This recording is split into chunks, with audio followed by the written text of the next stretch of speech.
table. Okay, so immediately after that, you're going to be seeing the DAX or query view. DAX, DAX simply is data analysis what expression. So most times people I have taught before, the course I've taught, they always say DAX is really, really difficult. Yes, it might be difficult because it involves mathematics. You need to know mathematics.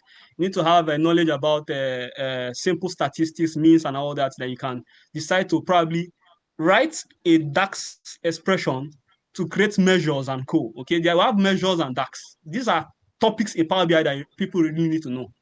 And then immediately we have this is the newest view that just came in, and that view is known as I think the view is known as tabular or scripts that was written in your model in Power BI developers. So Power BI developers, when they have built models and they run them, they can simply pick on the scripts and send to somebody else to either copy the same form of model and then in creating relationships. So that is that for that. Okay, that is it in this. Sorry, I'm trying to go back to my presentation. Okay. Now, introduction to Tableau. Now, I've given you guys a little bit brief history about Power BI. How did Tableau come about? Tableau came about 22 years ago in 2003 and started at Stanford University, where a PhD candidate, Christophe, was carrying out a research. And in that research, he was actually supervised by Prof. Pat Hanrahan. And he, I think, is the second co-founder of Tableau. And then the last co-founder, who is the third co-founder, is Christian Chatbot. So how did Tableau come about? Tableau came about just like David currently is doing his PhD, or we have a lot of people here who might wish to engage in PhD. It came about collaborative efforts. We can decide to build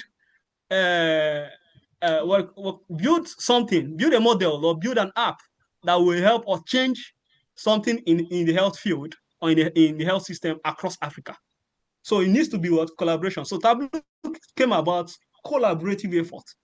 So in 2024, it received the first OEM contract by Hyperion. Hyperion is Oracle Corporations. I don't know how many of us who know Oracle Corporation. Okay, and then in 2025,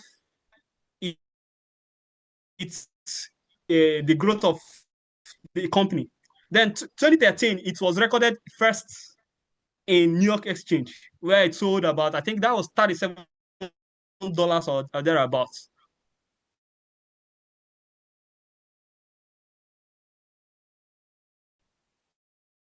Okay, you know, a lot of people who buy stocks now, you can you invest in companies like Tableau, Microsoft, artificial intelligence into it. Okay, and that artificial intelligence is currently what we have. The three components in Tableau is what is known as Tableau Next. Tableau people immediately for what business decision. In 2019, Tableau was acquired by Salesforce. I don't know how many of us who know about Salesforce. And that 2019, Tableau has been acquired, and so far so good. Tableau is still owned by Salesforce. You can make research more about this. And it was acquired for what, $15 billion. And then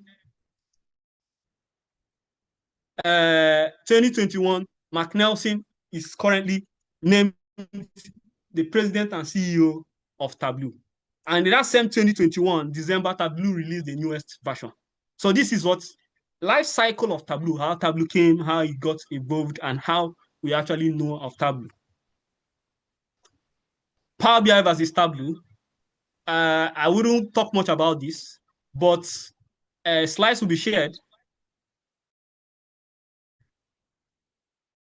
A lot of people normally ask, a lot of data should I go for? I recommend or suggest, if you are thinking of anyone you want to actually use, it is dependent on the company you're working with, because a lot of companies choose the tools they work with.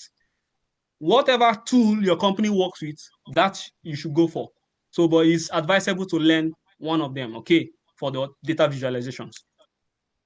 So these are popular countries that popular countries that use Tableau and Power BI, and where it dominates. Some of these countries use both of them, but when you are looking at this, we have countries where each of the tools, these two data visualization tools, dominates. Okay, the slides will be shared. Now, I've already said it. I recommended recommendations, which one you should actually learn. It is important to learn any of them. Okay, and then we'll be going into the live practical session now. I don't know how many minutes I have next, but I just want us to quickly do some things. Go ahead, We go might not ahead, go ahead. have enough Just time slowly, to create slowly. Go ahead. We are visualizations of that. sharing the Oh, data to them on the chatbot. Please check the chatbot for the data sheet. We've shared it on the okay, data okay, sheet. okay, okay. That's fine. That's fine. Okay. So if you have the data, if you have the data, can I wait for everyone so we be on the same pace? No, go ahead, If you go have ahead. downloaded it, Because of time. oh, Just go okay, ahead. all right, Yeah. okay, okay. Let me quickly go back to my Power BI that I just opened. Like I told you, what we are going to do now is I will go back to the report view. The first function of Power BI, which is what? Integrating and connecting you to different multiple data sources. So that data he shared in the group, let us get it. We're going to click on what? On your home tab, get data. Now, when you click on that drop-down arrow, you will see multiple sources where you can what? Integrate or get your data from.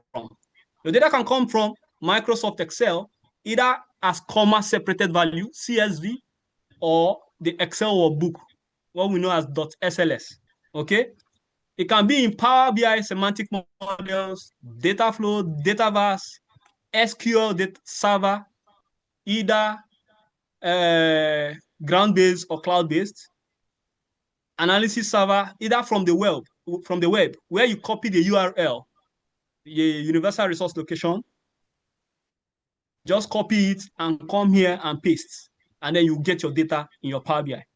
Can be, if you can click multiples, you can click on more. When you click on more, you see more places where you can get your data.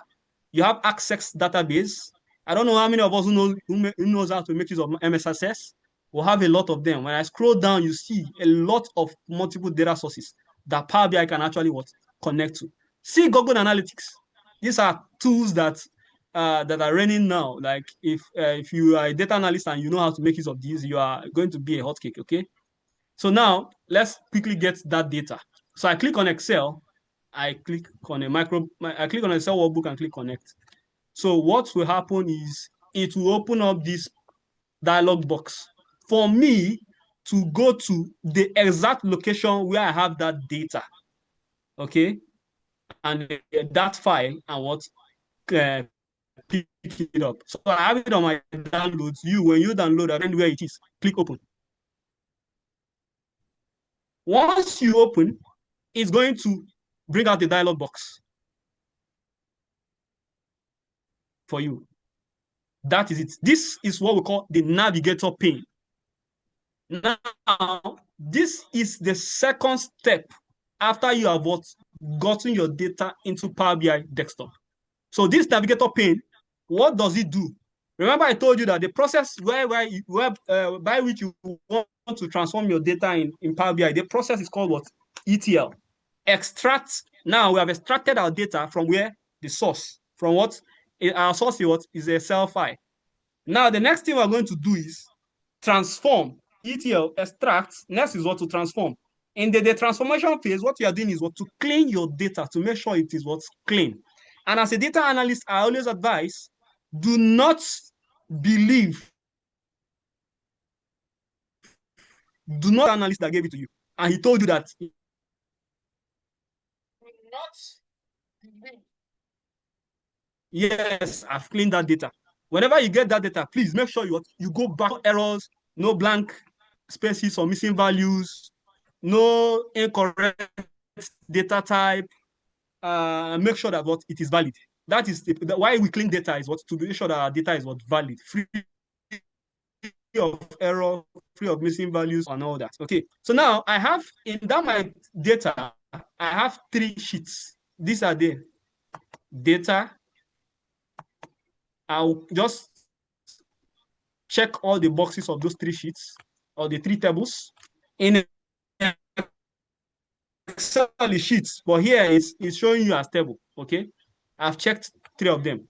Next thing I'm going to do is if I click this, check all the boxes of those 3 sheets or the 3 tables in a sheets, but here it's showing you as table. Okay. I've made a very big mistake. Remember, I told you as a data analyst, always so is what we know as what Power Query Editor.